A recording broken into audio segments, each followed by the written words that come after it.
Mais pour moi, c'est la plus intéressante, parce que il y a plusieurs des sujets, question Indo-Pacifique, le Moyen-Orient. Donc, un panel sur le tournant transatlantique du Moyen-Orient vers l'Indo-Pacifique. On a beaucoup parlé de relations transatlantiques, de défense européenne, de guerre en Ukraine. Là, la question, c'est de faire un double focus régional, à la fois sur le Moyen-Orient et sur l'Indo-Pacifique. Puis, après les présentations, peut-être de discuter des conséquences, évidemment, du retour de Trump à la Maison-Blanche, sur la politique américaine dans ces deux régions, mais aussi les conséquences pour l'Europe, positionnement européen, les choix européens, les opportunités pour l'Europe, etc. Alors, ces deux régions, elles sont intéressantes parce que on parlait du discours de Trump dans le panel précédent. Trump a très peu parlé du Moyen-Orient et de l'Indo-Pacifique dans son discours d'investiture. Il a parlé de la Chine, mais indirectement en parlant du Panama. Ensuite, dans les premiers appels passés par le président Trump, on y les appelle, alors aucun vers l'Europe, hein, condamne des Européens, mais vers le Golfe, notamment avec, entre guillemets, 600 milliards annoncés d'investissement des Saoudiens des États-Unis, on y croit peu, 600 milliards. Il fait un appel, par exemple, avec le Premier ministre Modi. Donc, un focus, entre guillemets, sur le Golfe plus que sur le Moyen-Orient, et un début de focus sur l'Indo-Pacifique, mais en réalité à travers l'appel sur. Et la question qui se pose aujourd'hui, c'est quelles seront dans les 4 ans qui viennent les priorités stratégiques des États-Unis si on va au-delà des questions purement commerciales et comment les enjeux stratégiques, entre guillemets, vont être remis sur le devant de la scène. Encore une fois, pour l'instant, on parle avant tout de tarifs, de balance commerciale et autres, plus que d'enjeux stratégiques. Et sur ces questions, les signaux sont un peu contradictoires à la fois dans le Moyen-Orient et en Indo-Pacifique. On a vu la réaction, indirectement les réactions de l'Égypte et de la Jordanie à la proposition de Trump de déplacer des populations de la bande de Gaza. On a eu, parmi les premières interactions, en tout cas les mentions de l'Indo-Pacifique, l'annonce de Trump il y a 2 jours, juste avant le début du Nouvel An chinois, qu'il y avait la possibilité de taxer à 25% les semi-conducteurs et autres taïwanais. Je pense que les officiels taïwanais passent un très mauvais Nouvel An ces quelques jours. Et en même temps, la volonté de se rapprocher de Taïwan et d'autres. Des signaux qui sont pour l'instant, qui apparaissent pour l'instant contradictoires. La question d'un désengagement potentiel partiel de l'Europe vers un engagement, en tout cas une accélération de l'engagement vers l'Indo-Pacifique. Et une des grandes questions qui se posent pour nous les Européens, c'est en fait quelles seront les conséquences en matière potentiellement d'opportunisme, comment la Chine, la Russie, l'Iran peuvent potentiellement bénéficier de la politique américaine. Et comment, du point de vue européen, on peut éviter d'être en permanence dans la réaction, d'attendre le prochain mouvement de Trump et d'y réagir, ne plus être simplement dans le fait de subir, mais essayer de réfléchir à comment les Européens peuvent, de façon peut-être proactive, essayer de bénéficier ou de profiter de certains travers de l'administration Trump. Bon, des questions en permanence, mais par exemple, est-ce qu'il faut réfléchir à une forme de multilatéralisme de compensation? Est-ce que si les Américains font moins, il faut qu'on fasse. Alors, on m'a dit qu'il ne fallait pas dire qu'on fasse plus, parce que la simplification, on a des moyens de limiter ça, mais de faire mieux. C'était si certains font moins, est-ce qu'on ne peut pas faire mieux? Si les Américains font moins sur le plan multilatéral, notamment au sein des enceintes onusiennes et autres, faut-il que les Européens, en partenariat avec d'autres acteurs, fassent peut-être plus pour éviter que la Chine le vide? Et donc là, c'est plein de questions qui vont se poser sur non seulement les conséquences directement pour nous dans la région, mais aussi le rebond de la politique américaine sur nos intérêts. J'ai déjà été beaucoup trop long, donc on va avoir 3 présentations. Présentation. La première sur la Turquie en Syrie, ou l'impossible dialogue avec l'Occident, avec Behram, donc docteur en sciences politiques et surtout chercheur aux séries Sciences Po. Ensuite, on ira plus vers l'Asie centrale, avec la question de la rivalité des cohabitations de puissances étrangères dans la région, avec Marie, docteur en géographie, et aujourd'hui postdoc ici, donc la personne d'Europe. Et puis ensuite la double présentation avec Élise et Amélie sur la compréhension et l'analyse de la relation transatlantique à travers les regards des acteurs indiens et océaniens. Donc Élise en thèse de sciences politiques à l'UNALCO et Non, pardon, double tutelle. Sous la double direction, non, mais pardon, non. Il y a double direction, même c'est parce que. Pardon. Pas du tout les NACO. C'est ça, pardon. Mais je suis pas montré, pardon. Pardon. Et ensuite. Non, pardon. Non, oui, raconte n'importe quoi. Voilà, donc, Élise, pardon, donc, sur la question des États océaniens, et Amélie, par contre, sur plutôt la pensée stratégique ou la culture stratégique. Donc, on va tout de suite commencer avec la question de la Turquie en Syrie. Bien, ben, merci beaucoup pour cette conférence, pour tous les organisateurs, toutes les organisatrices aussi, parce que je crois qu'il y avait plus d'organisatrices que d'organisateurs. Je tiens à le souligner, c'est important. Merci aussi de m'avoir mis dans un panel où je suis écarté des doctorants, ça me rajeunit énormément. Merci encore. Donc, j'ai décidé de parler beaucoup plus de la Turquie, de la Syrie, parce qu'il me semble que c'est une question centrale au Moyen-Orient en ce moment, et aussi parce que la Turquie en Syrie, ça a été un moment exceptionnellement fort de désaccord, de mésentente entre la Turquie et l'Occident. Et je pense que c'est important d'insister sur ce point-là. Et d'ailleurs, donc, pour revenir là-dessus, sans trop rentrer dans les détails de l'histoire des relations entre la Turquie et la Syrie, c'est qu'en fait, d'abord, il faut toujours partir un peu du passé, même si je ne suis pas historien, c'est qu'en fait, la Turquie et la Syrie se ressemblent énormément. Donc, ça fait partie de l'espace ex-ottoman ou post-ottoman. Donc, ça, c'est la première chose à souligner. Mais ce qu'il faut constater, c'est qu'en fait, depuis que les deux pays existent, ça a toujours été des relations très compliquées parce que les deux pays se positionnaient autant qu'il faut sur la scène internationale, dans le sens où tous les opposés au niveau idéologique, la Turquie pendant longtemps, et toujours, même si c'est compliqué, fait partie de l'Occident. La Syrie faisait partie du bloc de l'Est, donc ça crée des tensions. Il y avait aussi un contentieux territorial, partage des eaux du Tigre et de l'Euphrate, et aussi la question du séparatisme kurde qui a été aujourd'hui très important dans le désaccord entre la Turquie et la Syrie. Par contre, avec l'arrivée de l'AKP en 2002 et le commencement de la présidence du régime de Bachar le fils et non pas le père, à partir de 2000, il y a une amélioration des relations de manière considérable entre les deux pays. À tel point qu'à un moment, à la veille de la crise des printemps arabes, pour la Turquie, la meilleure réussite de sa politique étrangère, c'est la Syrie. C'est-à-dire qu'il y avait un tel niveau de bonne entente qu'en 2010, la Turquie, la Syrie, la Jordanie et le Liban sont à la veille de la signature d'un accord, non pas de Schengen, mais de Schengen, parce qu'en arabe, Sham veut dire Damas. Il y avait l'idée de créer un espace économique commun. Ils avaient beaucoup travaillé, les relations étaient excellentes, les parlements turcs et syriens se réunissaient ensemble, et les deux couples, Erdogan-Bachar, qui se font faire la guerre bientôt, ils partent en vacances ensemble. Arrivé des printemps arabes, c'est tout le contraire qui se passe. La Turquie et la Syrie ne s'entendent pas du tout. La Turquie essaie désespérément de convaincre Bachar de faire des réformes, y compris cosmétiques, pour avoir un dialogue avec l'opposition. Ça ne marche pas.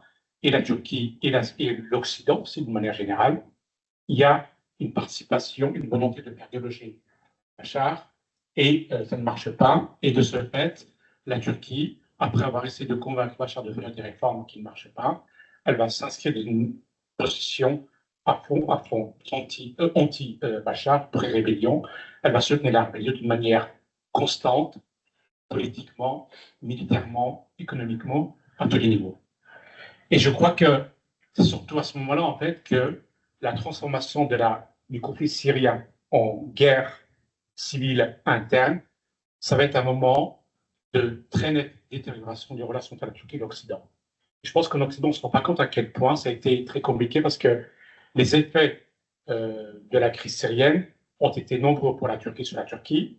Ça a contribué à la dérive autoritaire en Turquie au niveau politique intérieur. C'est qu'en fait, la Turquie, à la veille de la crise syrienne, elle avait trouvé un compromis avec le mouvement national kurde pour essayer de régler la question kurde. Et c'est en grande partie à cause de la mésentente des divergences entre la Turquie et le mouvement national kurde en Syrie, et de la manière dont l'Occident a tout misé sur les Kurdes en Syrie pour pouvoir faire face à Daesh, que ça a contribué à la rupture entre l'État turc et le mouvement national kurde, et c'est surtout ça qui a contribué à une très nette détérioration de la démocratie en Turquie, avec l'arrestation, relance de la guerre, etc. C'est la première.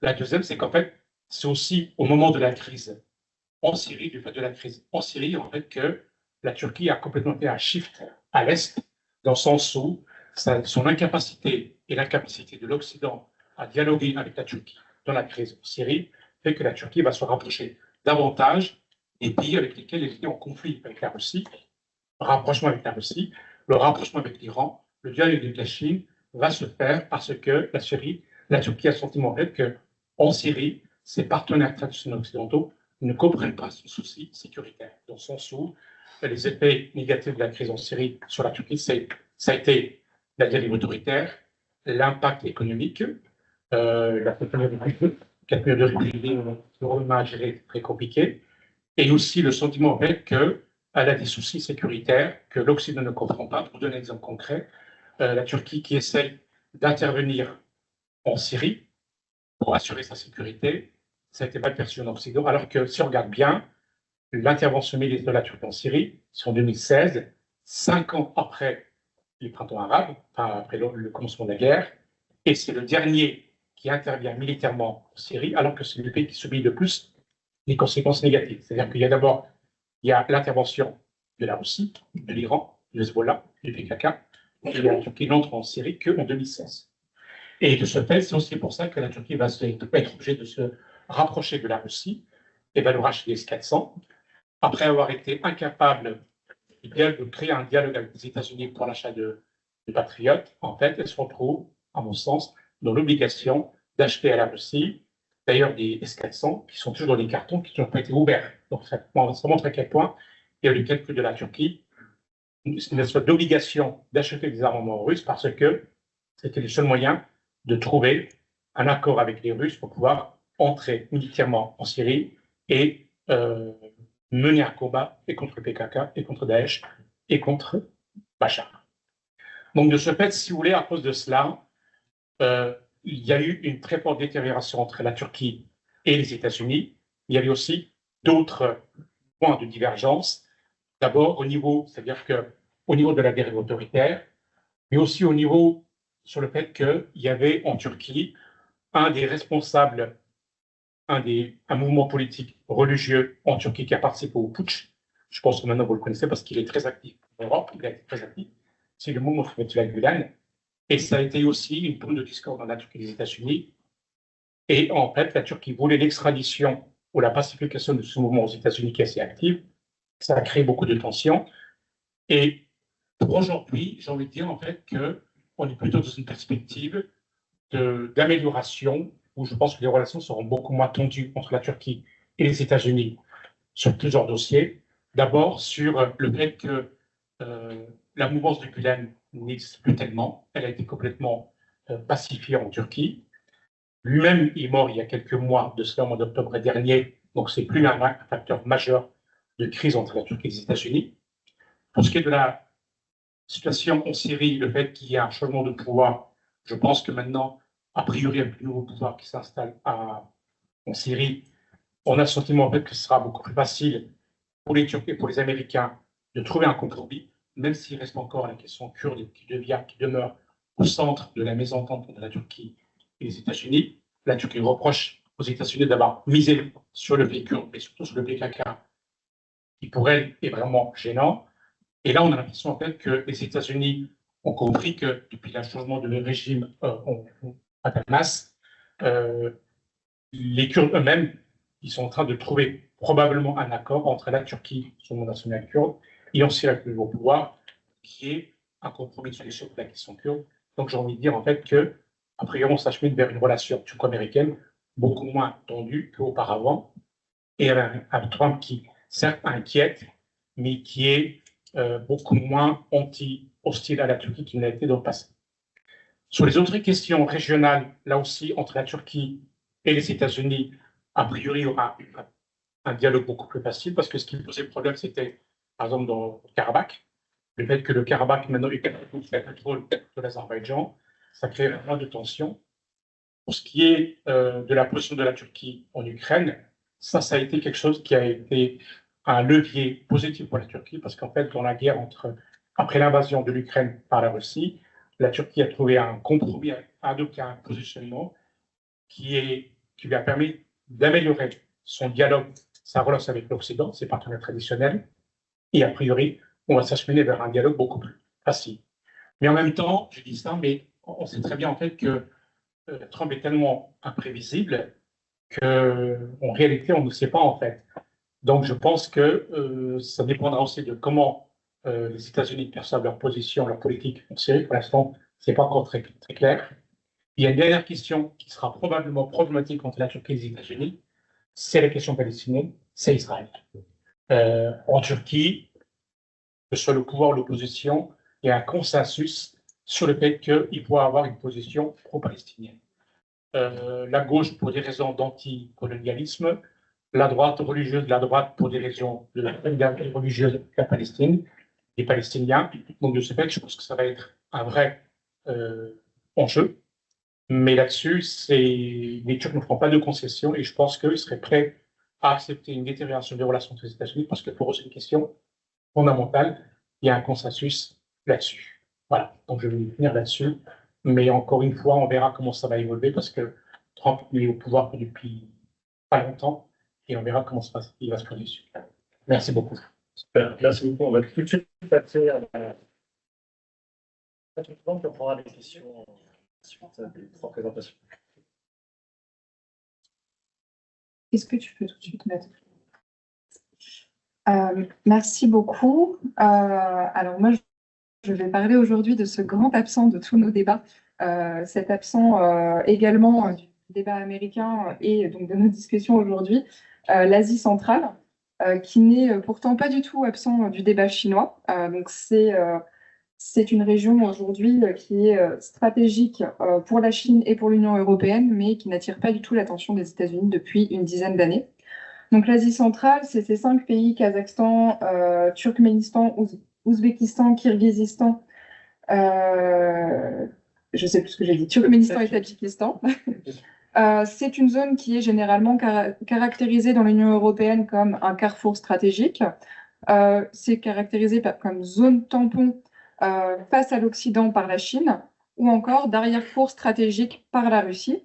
Et face aux dernières configurations géopolitiques de la guerre en Ukraine et à une dynamique énergétique mondiale croissante, cette région qui est très riche en hydrocarbures va cristalliser les ambitions de ces grandes puissances. Et donc ça en fait un excellent baromètre également pour comprendre les politiques chinoises vers l'extérieur.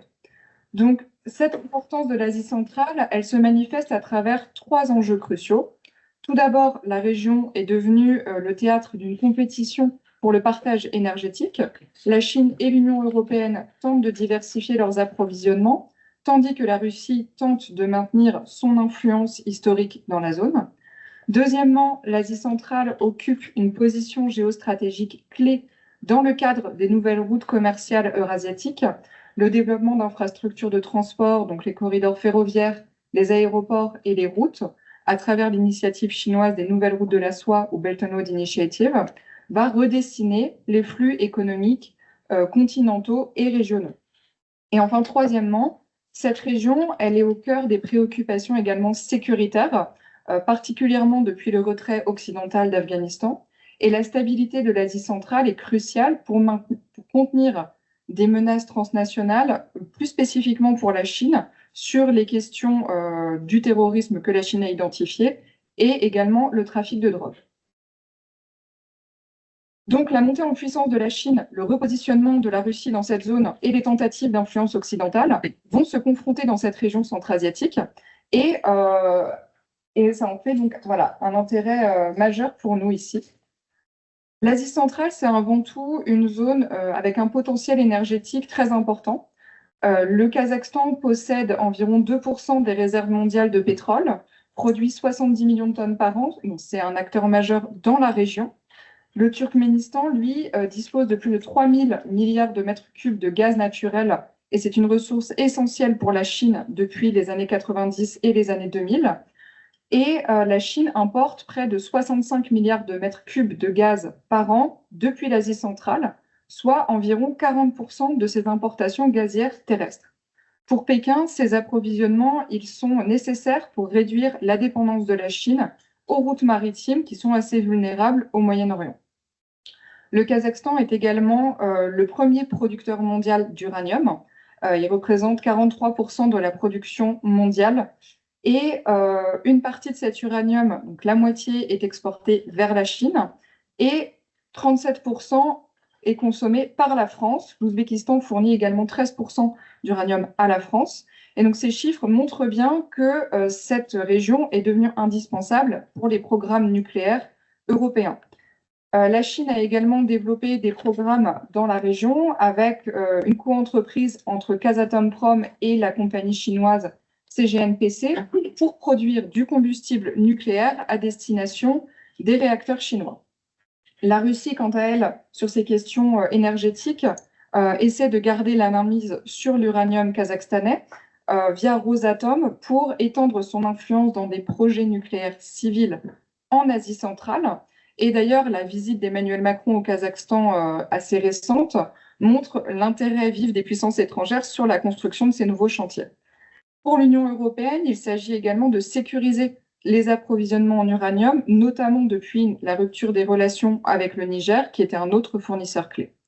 La Turquie pourrait également, donc là je fais le lien avec ce qui a été dit, jouer un rôle croissant comme hub énergétique. Donc on a ce gazoduc TANAP qui permet d'acheminer 16 milliards de mètres cubes de gaz par an, dont 10 milliards pour l'Union européenne. Ça correspond seulement à 3-4% de la consommation de l'UE, mais à long terme, ça pourrait être un nouveau moyen pour l'Europe de s'émanciper du gaz russe. Pour la Chine, les annonces de Trump sur l'augmentation des exportations d'hydrocarbures et de gaz, donc aujourd'hui, le GNL américain, c'est environ 21% des exportations mondiales. Ça pourrait poser problème à la fois dans la région sur la production énergétique, on va avoir une compétition sur cette production, mais également si les États-Unis décident de plus rediriger ces flux vers l'Europe et non vers l'Asie, et donc compromettre la stratégie d'approvisionnement chinoise. Pour la Russie, et ça, je vais rejoindre ce que Anastasia disait tout à l'heure, la surabondance d'hydrocarbures américains, ça va exercer une pression à la baisse sur les prix mondiaux du pétrole et du gaz, et ça va réduire les revenus russes. Et donc Moscou va chercher à maintenir son contrôle sur les ressources énergétiques centra-asiatiques. Et donc l'Asie centrale se retrouve dans cette position d'équilibre entre toutes les puissances qui sont présentes sur ce territoire et qui cherchent à la fois à exploiter les ressources et à les exporter dans leur pays. Et c'est tout un jeu d'équilibre diplomatique ici à mener pour ne pas à la fois créer de dépendance et répondre à l'appel énergétique de ces puissances. Il y a également une véritable montée en puissance de la Chine en Asie centrale sans précédent sur les questions économiques. La Chine a investi massivement en Asie centrale, 44 milliards entre 2005 et 2022, et dans des secteurs extrêmement diversifiés. Énergie, infrastructure, technologie, industrie verte, mais aussi dans l'immobilier, dans des parcs touristiques et dans les médias. Et ce, dans tous les pays d'Asie centrale. En 2022, la Chine est devenue le premier partenaire commercial du Kazakhstan, dépassant la Russie. Et donc, le lancement de ces nouvelles routes de la soie qui a eu lieu en 2013 à Astana, ça c'est pas anodin non plus d'avoir annoncé le projet au Kazakhstan pour la toute première fois, marquait déjà à l'époque l'importance de la volonté chinoise de coopérer en Asie centrale, permet aujourd'hui d'améliorer la connectivité économique entre le Kazakhstan, le Kirghizistan et la Chine, avec le développement de corridors ferroviaires, mais aussi de ports à sec à la frontière. Le risque ici, c'est l'endettement de ces pays centra-asiatiques vers la Chine. C'est un phénomène qu'on observe un peu partout dans le monde aujourd'hui.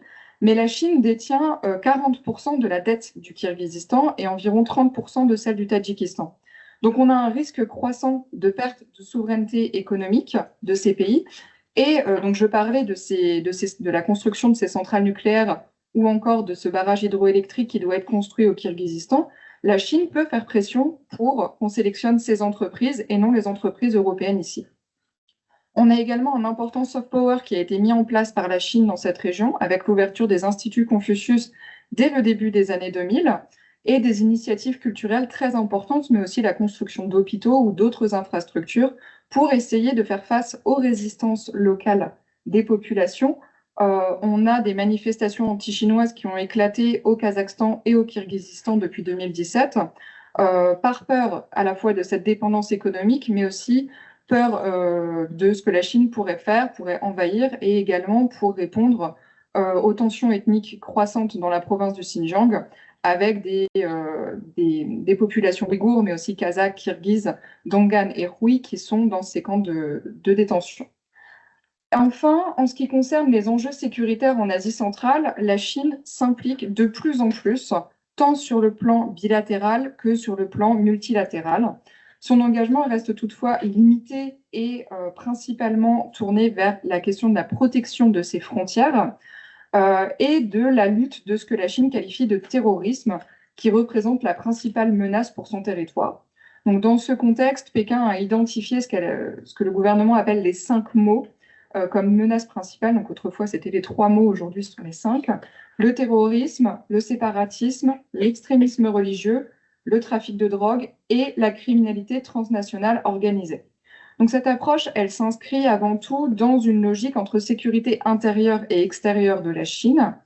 Et elle s'est adaptée de façon progressive suite au 11 septembre dans la région centra-asiatique. Ça a permis à la Chine de dénoncer les risques de djihadisme de montée du djihadisme dans cette région. L'OCS se fait aussi le porte-parole de cet instrument depuis quelques années et est relayé de plus en plus par les gouvernements centra-asiatiques.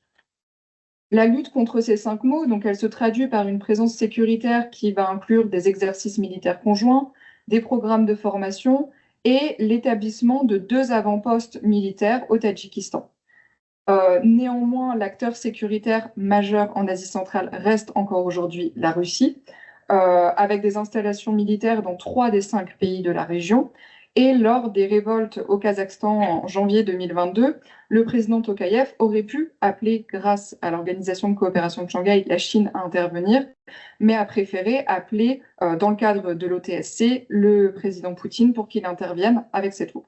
Néanmoins, avec la guerre en Ukraine, on a vu une véritable prise de distance du Kazakhstan face à la Russie. Donc le président Tokayev s'est quand même permis plusieurs remarques, ce qui n'est pas le cas des autres pays d'Asie centrale, mais qui n'ont pas le même poids économique sur la situation en Ukraine. Le Kazakhstan s'est également proposé d'être modérateur du conflit. Et le grand absent ici de ces questions, ça va être les États-Unis et l'Union européenne. Les États-Unis ont quitté depuis 2014 l'Asie centrale. Il leur restait une base aérienne à l'aéroport de Manas au Kirghizistan.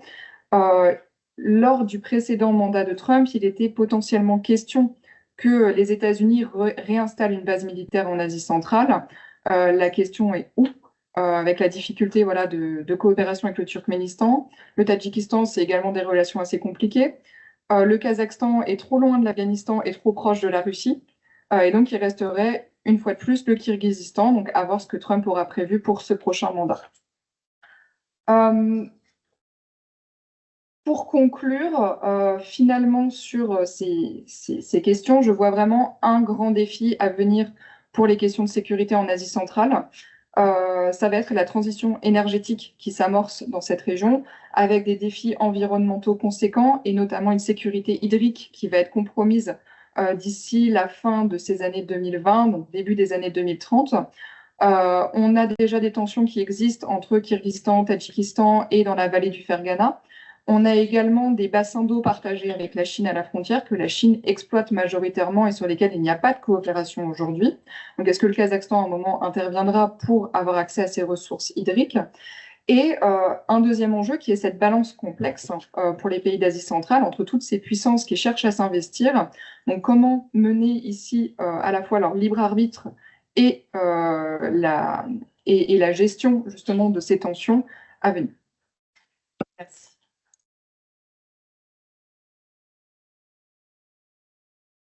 Merci beaucoup. Dans l'océan Indien et dans l'océan Pacifique.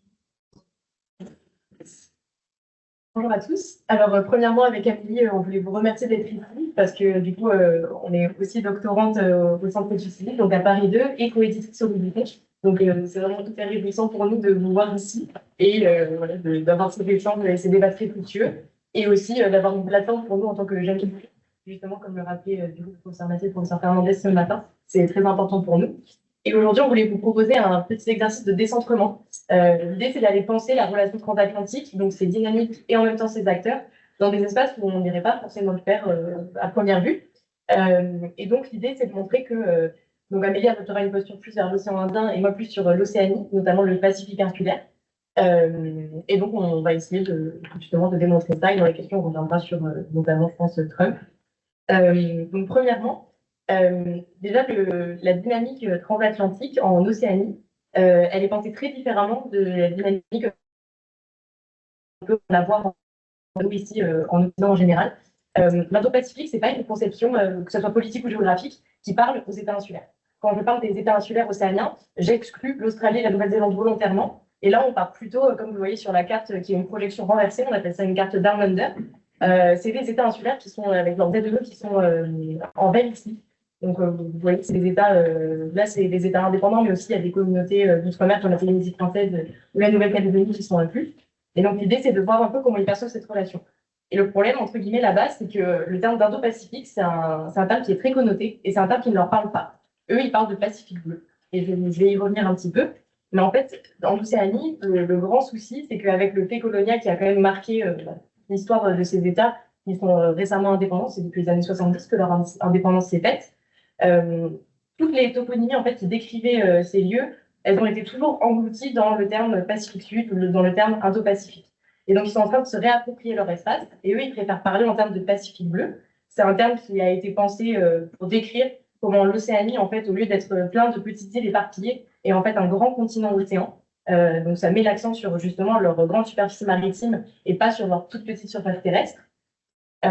Et donc, c'est aussi pour montrer que ouais, ce continent océan n'est pas juste scattered everywhere, mais que justement, c'est un grand État assez lié et qui a une cohérence et une unité régionale pour peser dans un jeu de grande puissance où ils sont de plus en plus convoités et de plus en plus, justement, on tente de les influencer et en tout cas un peu de les acheter finalement.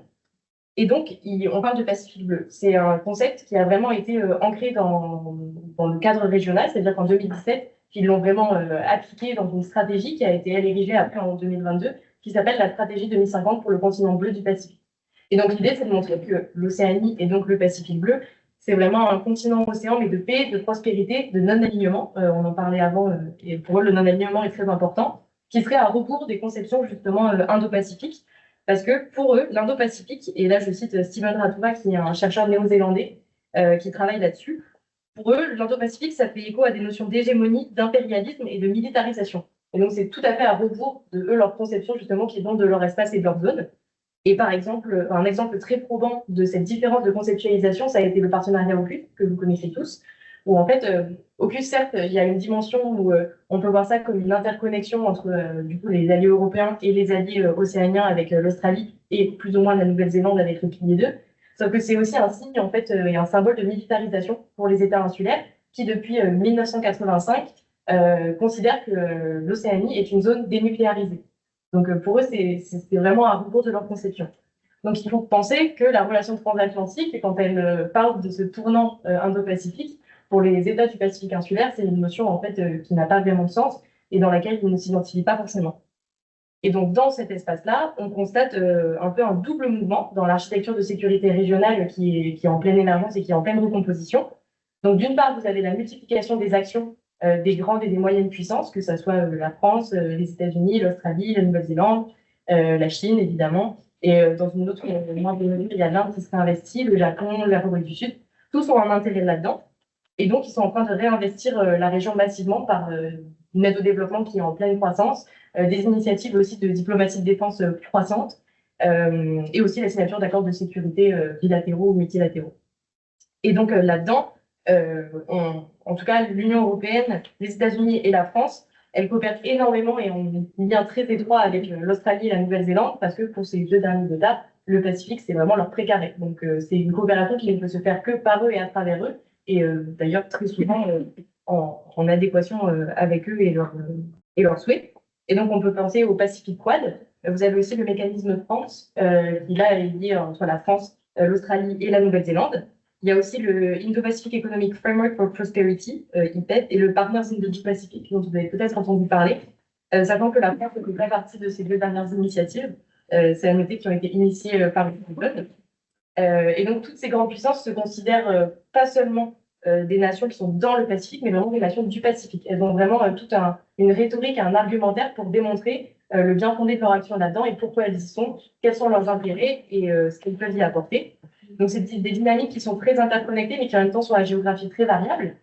Et là-dedans, en plus, tous n'ont pas, enfin, les thermulaires n'ont pas la même perception des acteurs. Par exemple, l'UE, c'est pas vraiment un acteur qui parle aux États insulaires, même s'il y a une ambassadrice pour l'Union européenne dans le Pacifique, qui est basée au Fidji. Et c'est un peu en manque de visibilité de l'Union européenne. Le Canada a un peu le même souci, même s'il essaie de renforcer continuellement sa présence. Par exemple, en quelques chiffres, en 2021 et 2024, le Canada a fourni environ 4 millions de dollars d'aide internationale dans le Pacifique, ce qui est quand même assez considérable. Ils ont aussi créé une mission du Canada aux îles Fidji qui est en train de s'établir, donc c'est assez intéressant. Et ils s'appuient beaucoup sur l'initiative Kiwa, qui est l'initiative française d'aide au développement. Mais donc le Canada est aussi critiqué pour ça, parce qu'au final, en fait, il n'y a rien de spécifiquement canadien dans des initiatives canadiennes dans la zone. Et donc ça, c'était le premier mouvement. Et il y a un deuxième mouvement dans l'architecture de sécurité régionale, qui lui, là, est impulsé du côté des États insulaires, qui eux, en fait, cherchent à vraiment développer et approfondir leurs relations, que ce soit militaires bilatérales ou multilatérales, ou en tout cas sécuritaires. Et ils essayent vraiment de se réapproprier leur espace. Et donc ça passe par une montée en puissance de leur souverainisme et par vraiment une volonté d'établir des mécanismes de coopération qui ne soient pas justement initiés par des grandes puissances qui ne seraient pas forcément résidentes à première vue du Pacifique bleu. Et donc sur ça, ils ont notamment très dernièrement créé le Pacific Response Group. Donc là, c'est un mécanisme de coordination en fait en cas de catastrophe naturelle. Donc on est vraiment dans des initiatives HADR qui sont bien mieux perçues que les initiatives en fait de défense pure et dure. Parce que déjà, ce sont des États qui n'ont pas forcément d'armée. Il n'y en a que 3 en fait sur les 14 États indépendants dans le Pacifique Sud qui ont une armée. C'est les Tonga, les Tonga, le Vanuatu, c'est une paramilitaire, la Papouasie-Nouvelle-Guinée et les Fidji qui ont une armée. Et donc voilà, c'est des mécanismes en fait qui sont très différents de nous, comment on les conçoit. Et pour eux, le monde aussi est multipolaire. Donc ça aussi, c'est quelque chose qui est très intéressant de constater. Donc pour eux, si le monde est multipolaire, il faut diversifier les partenariats. Il faut avoir une politique un peu assurantielle face à cette compétition entre grandes puissances.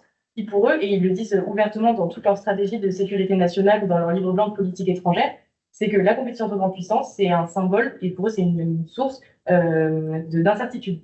C'est-à-dire qu'eux, ils voient d'un très mauvais œil, justement, toute la panique géopolitique qu'a créé, qu'a entraîné, justement, le réinvestissement, la présence chinoise dans le Pacifique. Depuis 2022, particulièrement, c'est très, très prégnant, notamment aux îles Salomon et au Vanuatu, qui sont, qu'on identifie très vite comme les précarés de la Chine dans le Pacifique Sud. Mais là aussi, parfois, c'est très légitime et ça peut aussi être très biaisé et erroné. Donc, c'est intéressant d'y revenir. Mais donc, dans ces deux mouvements, ce qui est un peu le grand challenge pour la relation transatlantique, et en tout cas les acteurs de la relation transatlantique qui ont un intérêt dans le Pacifique Sud, c'est en fait finalement de faire valoir leurs intérêts stratégiques, qu'on connaît tous et qu'on a déjà discuté, dans une région qui cherche vraiment à s'en émanciper, qui cherche à se réapproprier son espace et à se réaffirmer, et qui en fait n'a pas forcément la même vision et les mêmes ontologies de pensée que nous. Donc c'est un vrai challenge. Ils ont aussi une image très dégradée. La crise calédonienne a été particulièrement violente pour notre image. Les États-Unis, ça a été un peu la même chose finalement, même si Joe Biden a quand même massivement réinvesti la région, donc en plusieurs ambassades, et envoyant aussi son secrétaire à la défense. C'est quand même compliqué aussi pour eux de pérenniser en tout cas leur action là-bas. Et donc peut-être que le message, en tout cas ici, c'est peut-être de faire preuve d'imagination stratégique et d'essayer de réinventer un peu notre approche dans ces États, en tout cas dans une région qui est peu pensée et qu'on perçoit parfois comme un interstice entre d'autres sphères d'influence. Et c'est le message qu'en tout cas on essayé de faire passer aujourd'hui. Merci.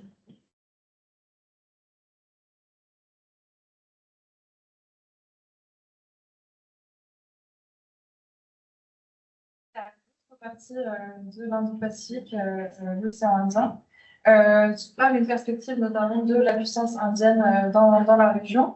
Donc, dans un premier temps, la coopération transatlantique dans l'océan Indien, elle passe notamment par des formats multilatéraux et par des partenariats stratégiques avec la puissance indienne. On a une participation croissante des acteurs européens et une lente implication des États-Unis dans l'architecture de sécurité dans l'océan Indien, qui est une arène géopolitique particulière. Donc souvent, quand on parle de l'Indo-Pacifique, effectivement, on peut avoir cette perspective de vouloir relier les deux océans, mais c'est dans l'océan Indien, on a quand même des dynamiques géopolitiques qui sont assez particulières. Et donc, comme je disais, cette architecture de sécurité, elle passe notamment par des formats de coopération multilatérale, au sein desquels la France joue un rôle vraiment très actif par son statut de puissance présidente grâce à Mayotte, à La Réunion. On a notamment l'IONS et l'IORA, des formats dans lesquels je ne vais pas rentrer en détail, mais et la Commission de l'océan Indien, qui est aussi un partenariat très important, un format de coopération qui est très important pour les acteurs insulaires du sud-ouest de l'océan Indien. Et dans ce format, dans la Commission de l'océan Indien, on met l'accent aujourd'hui sur le concept d'Indienne Océanie. Donc vraiment cette perspective de vouloir régionaliser la pensée stratégique et les réflexions stratégiques, puis environnementales et culturelles également, à l'océan Indien. Et en matière de coopération multilatérale, on peut évidemment parler du Quad, même si le Quad, pendant longtemps, n'a pas souhaité s'impliquer de manière trop importante dans l'océan Indien. Aujourd'hui, on voit on a le projet d'étendre notamment le partenariat pour la surveillance maritime à l'océan Indien par le biais de l'IFC-IOR, donc il y a un centre de fusion de l'information qui est basé en Inde. Et donc, par ce biais-là, de s'intégrer de manière plus importante dans l'océan Indien. Et c'est quelque chose qu'on va pouvoir voir avec l'administration Trump et le sommet du Quad qui a déjà eu lieu la semaine dernière. Donc, c'est quelque chose sur lequel je pourrais revenir.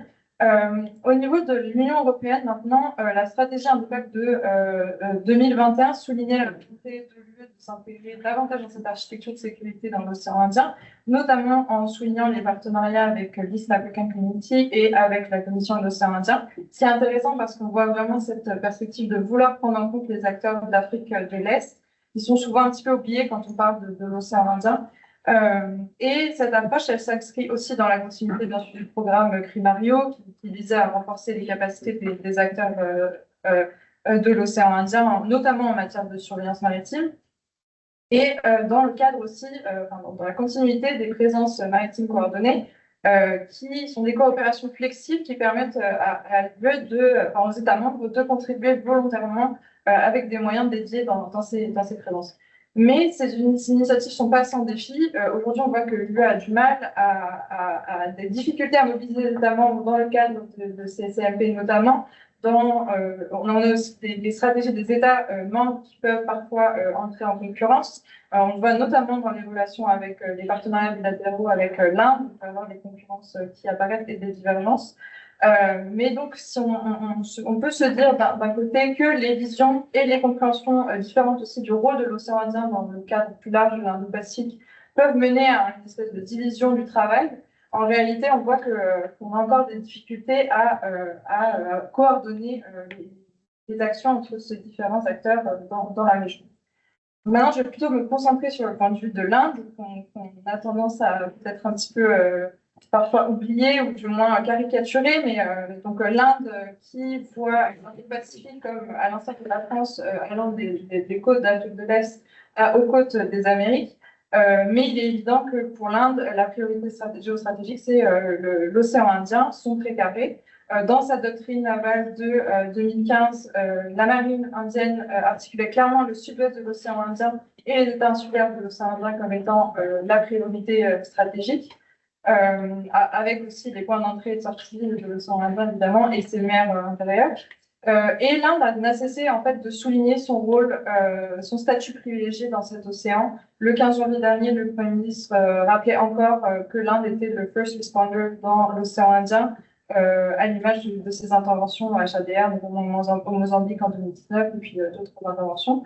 Donc, pour accomplir ce rôle aujourd'hui, la marine indienne, elle déploie depuis 2017 des mission-based deployments. Donc, c'est elle sépare en fait l'océan Indien en 7 zones stratégiques pour pouvoir avoir une présence constante dans la zone.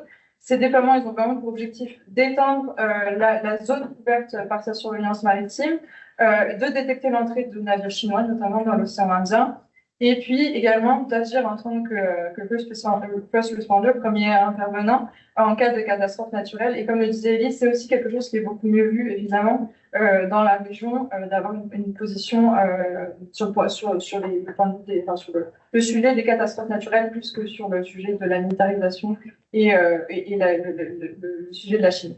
L'Inde rencontre toutefois des difficultés à mener ses déploiements, notamment en raison de ses capacités maritimes qui sont très limitées. En fait, la marine indienne pendant longtemps a été complètement le corps d'armée qui était un petit peu négligé en Inde. L'Inde se voyait vraiment comme une puissance continentale en mettant l'accent sur ses deux frontières au nord. Aujourd'hui, quand on parle de deux frontières en Inde, on parle de la frontière continentale et de la frontière maritime. Donc, on a vraiment un changement de pensée stratégique qui a encore du mal à se concrétiser dans les capacités de la marine indienne. Évidemment, ça prend beaucoup de temps. Et c'est dans cette perspective qu'en fait, les partenaires européens et, dans une certaine mesure aussi, les États-Unis sont particulièrement importants pour l'Inde aujourd'hui. Donc, l'Inde a vraiment une préférence pour des coalitions souples et non contraignantes dans sa pensée stratégique. C'est quelque chose qui revient beaucoup.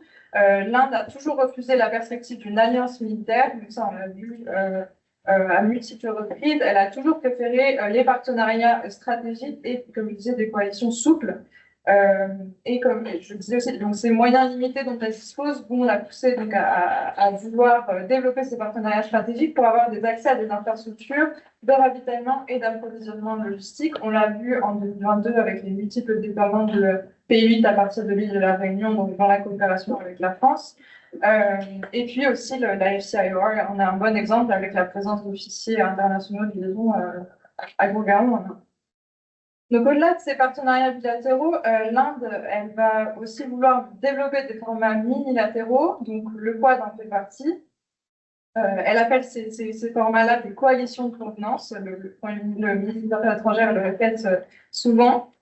Et donc, ces formats lui permettent vraiment de renforcer ses capacités de projection sans pour autant compromettre son autonomie stratégique, qui est réellement très importante pour le pays. On en a beaucoup parlé aujourd'hui, mais j'en rajoute encore un petit peu. Et ces formats incluent aussi des formats trilatéraux. On a eu les trilatérales Australie, France, Inde qui peinent encore un petit peu à tenir ces promesses. La trilatérale EAU, France, Inde également. Donc ce tissage de cette architecture de sécurité dans la zone, il se fait progressivement, mais il n'est pas sans poser problème. Tout d'abord, on peut mentionner les divergences entre l'Inde et les États-Unis sur la compréhension du droit de la mer. Il y a eu une FONOP menée en 2021 qui avait mené à des tensions et à une réaction assez forte de New Delhi parce qu'elle n'avait pas accepté. Donc, il y avait eu toute des tensions autour de ça. On peut aussi mentionner les tensions avec le Canada, même si, bien sûr, l'ambition canadienne n'est pas d'aller se déployer dans l'océan Indien. Mais les tensions aujourd'hui entre le Canada et l'Inde, les relations qui sont au plus bas actuellement, vont considérablement compliquer la réalisation de la partie de la stratégie canadienne sur l'Indo-Pacifique relative à l'Inde, qui était très importante. L'Inde était présentée comme un des partenaires les plus importants. Aujourd'hui, je pense que les choses sont un petit peu plus compliquées. Mais au-delà de ces divergences bilatérales, je voulais souligner que les partenaires internationaux ne sont pas nécessairement les plus importants en fait, pour l'Inde aujourd'hui dans la zone. Les acteurs insulaires prennent vraiment une place de plus en plus importante dans la pensée stratégique de l'Inde dans cette zone en mettant l'accent sur la Neighborhood First Policy et l'initiative aussi Security and Growth for All in the Region. Donc ça, c'est vraiment quelque chose que l'administration Modi il a vraiment mis l'accent dessus. Il a fait beaucoup de visites dans les îles de la zone, aux Maldives, Maurice, aux Seychelles et au Sri Lanka également. Et donc, l'Inde en profite pour étendre son radar côtier et ses bases dans la région, avec les bases à Galega. Et puis, elle cherche aussi à préserver une certaine primauté sur ses relations, étant parfois perçue comme peut-être essayant de garder la primauté sur ses relations dans la région. Et enfin, bien sûr, le principal sujet de préoccupation pour New Delhi dans l'océan Indien, c'est la Chine aujourd'hui. La présence chinoise, et c'est un enjeu sur lequel les partenaires transatlantiques n'ont pas nécessairement la même perception. Déjà, la plupart des acteurs européens n'ont pas forcément beaucoup d'intérêt pour la région, manquant à la fois de volonté et de capacité pour agir, à l'exception sûrement de la France, évidemment, et puis peut-être du Royaume-Uni. Mais l'Inde, aujourd'hui, redoute véritablement, et je pense qu'on peut le voir un peu sur la carte, mais une stratégie d'encerclement chinois dans l'océan Indien, entre la concession d'Hambantota au Sri Lanka, le port de Gwadar au Pakistan tout au nord, et puis la baie de Djibouti. Donc, c'est plusieurs points vont faire peur, vont vraiment mettre l'accent sur cette peur de la stratégie d'encerclement. Et à l'inverse, on a quand même une peur toujours présente à Delhi d'une implication frontale des États-Unis dans la zone, parce qu'aujourd'hui, on a encore, je pense, une stratégie de hedging dans une certaine mesure en Inde, et que New Delhi craint qu'une approche trop frontale ne soit contre-productive face à la Chine, notamment alors qu'on a vu à l'automne 2024 les relations sino-indiennes s'améliorer dans une certaine mesure à la frontière, même si là, on voit aussi des récents développements qui peuvent nous faire penser un petit peu contraire. Mais de toute façon, on a quand même vu des progrès depuis, alors que les relations étaient au plus bas depuis l'affrontement de 2020. Donc, c'est quelque chose que l'Inde a toujours en tête. Et puis, la perception donc, indienne de la meilleure stratégie à mettre en place face à la Chine dans la région va vraiment aussi influencer le potentiel de réalisation de ces coopérations avec les acteurs transatlantiques dans la région. Donc, je pense qu'on reviendra après sur ce que veut dire une nouvelle administration Trump pour les relations avec l'Inde et pour l'océan Indien plus largement.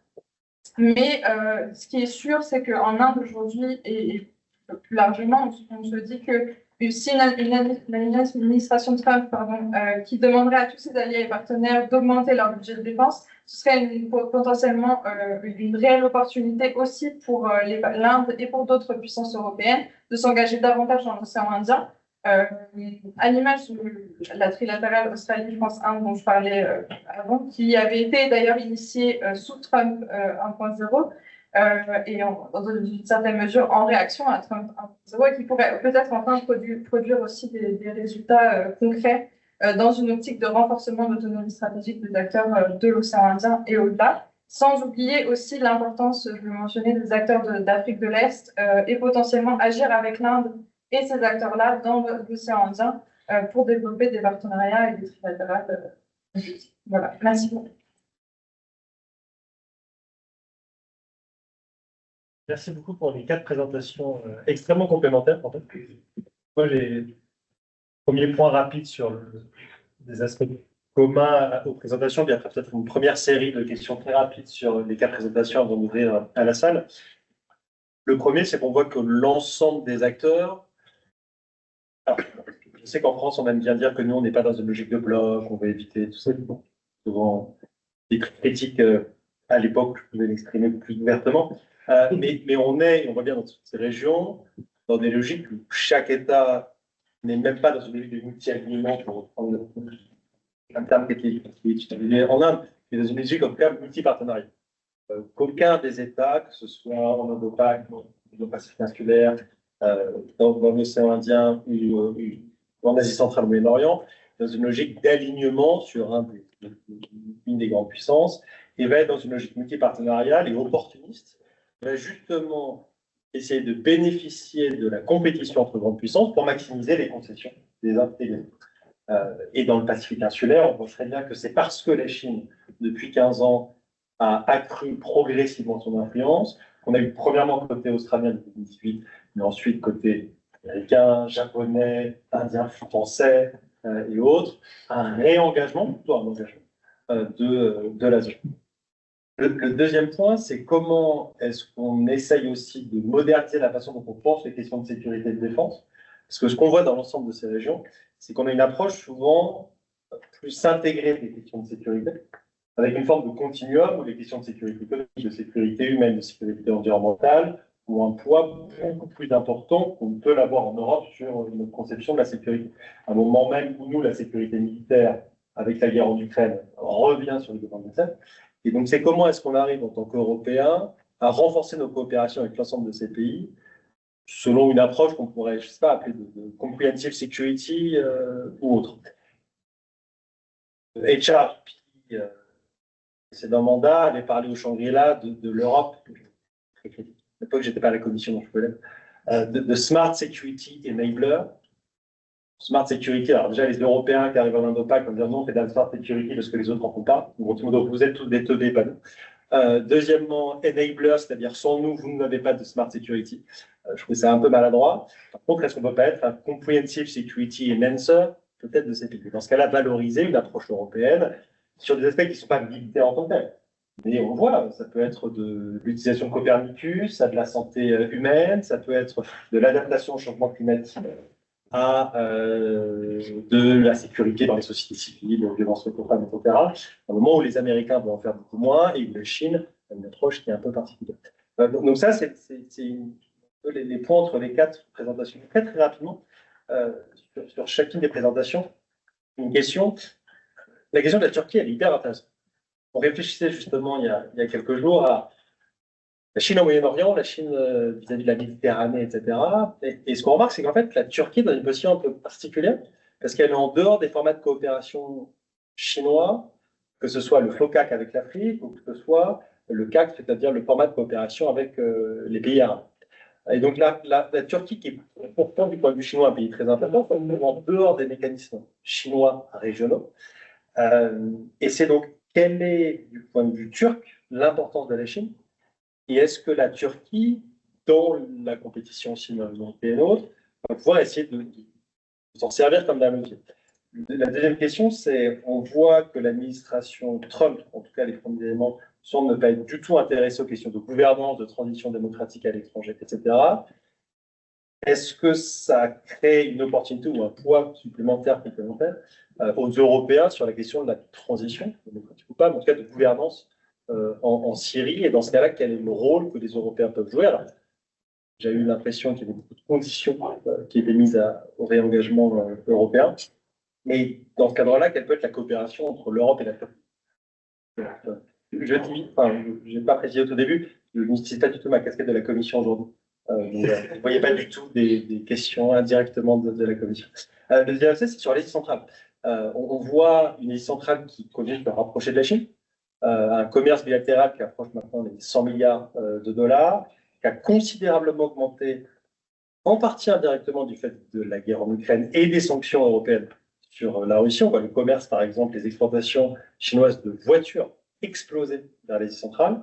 Et la Chine, en quelque sorte, compense une partie des exportations que la Russie ne peut plus forcément faire vers l'Asie centrale, mais en tout cas d'affaiblissement des entreprises russes sur les marchés d'Asie centrale. Le deuxième aspect, c'est qu'on a à la fois une connectivité plus grande entre la Chine et l'Asie centrale. Certaines lignes de chemin de fer qui étaient en négociation depuis des années vont commencer à être construites. On a l'ensemble des pipelines, des gazoducs qui ont été construits il y a maintenant plusieurs années. Donc on a à la fois une plus grande connectivité, en même temps une demande chinoise qui risque soit de ralentir, mais en tout cas de se tasser. On considère que la consommation chinoise en pétrole devrait atteindre un pic dans les années qui viennent. On dit 2027, les Chinois eux-mêmes prévoient 2027, ça pourrait être un peu avant. Est-ce qu'il n'y a pas un risque du côté chinois d'avoir, en tout cas du point de vue des pays d'Asie centrale, non pas un désintérêt, mais en tout cas une demande chinoise qui risque de se tasser? Logiquement, la Chine devrait continuer d'importer massivement par voie terrestre pour minimiser ses importations par voie maritime. C'est la logique, mais qu'est-ce qu'il en sera? Et sur le plan européen, le sommet des dirigeants UE Asie centrale qui était prévu en 2024 devrait théoriquement avoir lieu en 2025. Alors, a priori, ce sera en avril 2025 à Samarcande. Ça a été annoncé il y a quelques jours dans la presse ouzbek. Quelle est dans ce cas-là l'opportunité pour l'Europe? Et est-ce que l'Europe est vraiment un partenaire crédible? On a vu certains dirigeants européens renforcer les coopérations d'Asie centrale, un sommet Allemagne-Asie centrale, de fait France-Asie centrale.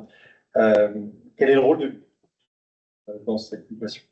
Très rapidement sur le Pacifique insulaire, moi, le premier point qui m'amuse toujours, c'est qu'on fait toujours le lien entre UE et ASEAN, mais on ne fait jamais le lien, en termes de très très peu d'articles, sur le lien entre UE et le Forum des îles Pacifiques, où largement UE est proche, le mécanisme de coordination de l'ensemble des organisations régionales du Pacifique insulaire. Et du point de vue européen, il y a peut-être un potentiel de coopération encore plus grand sur les questions institutionnelles qui n'est pas forcément toujours exploité.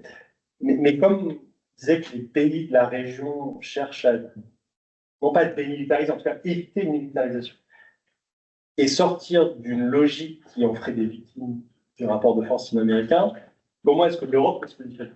et quelle est potentiellement la valeur ajoutée de l'Europe, à un moment où les États-Unis, contrairement à ce qui est souvent imaginé, ont un rôle en fait très limité dans le Pacifique insulaire.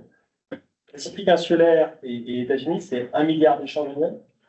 Regardez les stats chinoises hier, celle de 2024, on est à 12 milliards. Alors, bon, il y a des stats un peu bizarres avec les îles Marshall, parce que je pense que beaucoup de choses passent par les îles Marshall pour après être exportées. On est pas sur le papier à 12 milliards. Même les États-Unis, sur le plan militaire dans le Pacifique insulaire, en fait, font quelque chose. Ce sont les gardes-côtes, plus que la marine, et la présence américaine, elle est en cours de renforcement, mais en fait, paradoxalement, elle est relativement limitée. On a la réouverture de centres pour la diplomatie publique, les Américains réinvestissent le Peace Corps dans la région, mais avec des vrais problèmes pratiques hein, pour Vanuatu. Vous n'avez pas d'hôpital considéré comme étant international, et donc le gouvernement américain ne peut pas envoyer de jeunes. Parce qu'on considère qu'en cas de problème sanitaire, on n'aurait pas sur place les conditions réunies. C'est paradoxal quand on voyait les Peace Corps dans des pays en développement. Et donc c'est dans ce cadre-là quel peut être le rôle de l'Union européenne, à un moment où l'UE fait beaucoup, alors on prend des 4 millions pour le Canada, voilà. L'Europe en matière d'aide au développement, 2021-2027, c'est 750 millions. C'est beaucoup d'argent. En même temps, l'Europe est assez peu visible dans la région. Est-ce qu'il y avait une opportunité de faire mieux? Plus. Moetai Brotherson, le président de Polynésie française, était à Bruxelles il y a quelques jours. Il a rencontré le Pico. Il a invité la présidente von der Leyen à participer au prochain forum des îles du Pacifique, qui aura lieu aux îles Salomon en septembre. Est-ce que alors, je pense que ça a surpris beaucoup de gens. Je ne suis pas en train de dire que la présidente allait participer. Je pense que ça a surpris beaucoup de gens. Est-ce que ce n'est pas une opportunité, peut-être, pour l'UE, non pas de s'investir davantage, elle fait déjà beaucoup, mais en tout cas d'être plus visible et de montrer que quand on est peut-être dans une logique de rapport de force entre grande puissance, qu'on a tendance à parler uniquement de ça ces derniers jours, l'Europe ne nie pas cela, mais en même temps, elle rappelle l'importance des discussions avec les petits États, les plus petits États, l'importance d'un multilatérisme qui soit inclusif, et aller dans le Pacifique et aller au PIF, ce serait entre guillemets un coup politique important. À un moment où, je rappelle juste, aucun dirigeant exécutif européen ne s'est jamais rendu dans le Pacifique insulaire. Président de la Commission, président du Conseil, donc HRVP. La HRVP Mogherini est en Nouvelle-Zélande, quelques livres en Australie, mais jamais dans le Pacifique insulaire.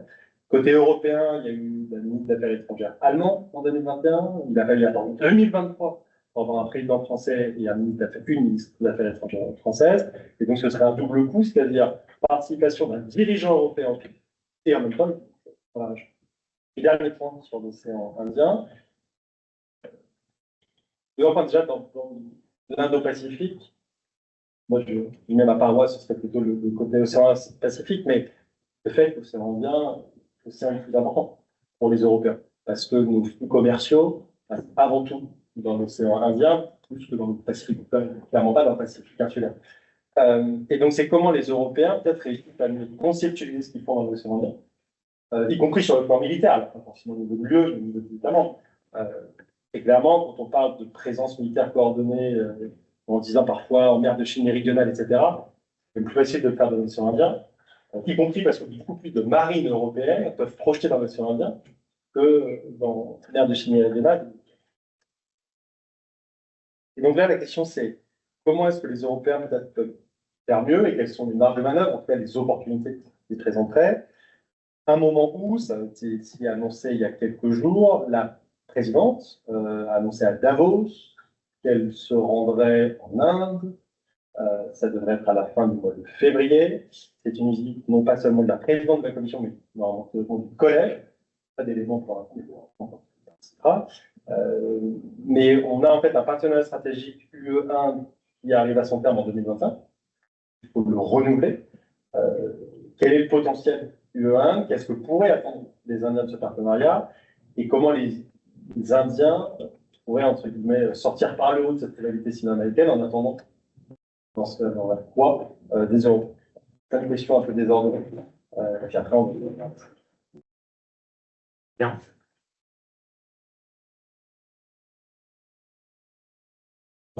Okay. Bien, ben, merci beaucoup. Je pense qu'à mon niveau, en ce qui me concerne, j'aimerais faire 3 remarques. D'abord, par rapport à la question, la remarque sur le multilatéralisme.